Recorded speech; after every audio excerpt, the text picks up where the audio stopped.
કઠોરતાનો પર્યાય પોલીસને માનવામાં આવે છે। જો કે આ છાપ સુરતની વરાછા પોલીસને લાગુ ન પડતી હોય તે રીતે એક માનસિક દિવ્યાંગ વૃદ્ધાની વહારે આવ્યા હતા।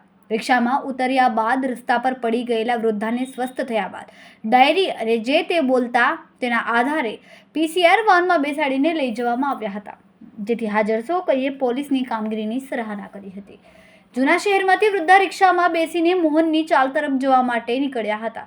જો કે રિક્ષા ચાલકે તેમને વરાછા પોલીસ સ્ટેશન નજીક ઉતારી દીધા હતા। માનસિક રીતે દિવ્યાંગ એવા વૃદ્ધા સમજી નહોતા શક્યા તે ક્યાં છે। આ દરમિયાન અચાનક તેમને ચક્કર આવી ગયા હતા, જેથી તે રસ્તા પર જ પડી ગયા હતા। આ દરમિયાન લોકો આસપાસથી દોડી આવ્યા હતા। જો કે તેમની પૂછપરછ કરવાની કે તેમને ક્યાં જવું છે તેને લઈને કોઈની હિંમત દાખવતો નહોતો। વૃદ્ધા રસ્તા પર પડ્યા હોવાનું દેખાતા જ વરાછા પોલીસની PCR થોભી ગઈ હતી। તેમણે વૃદ્ધાની પૂછપરછ કરી હતી અને PCR વાનમાં મહિલા કોન્સ્ટેબલ હોવાથી તેમણે દીકરીની જેમ પૂછપરછ કરતા વૃદ્ધાએ મોહનની ચાલમાં જવું છે એટલું બોલી શક્યા હતા।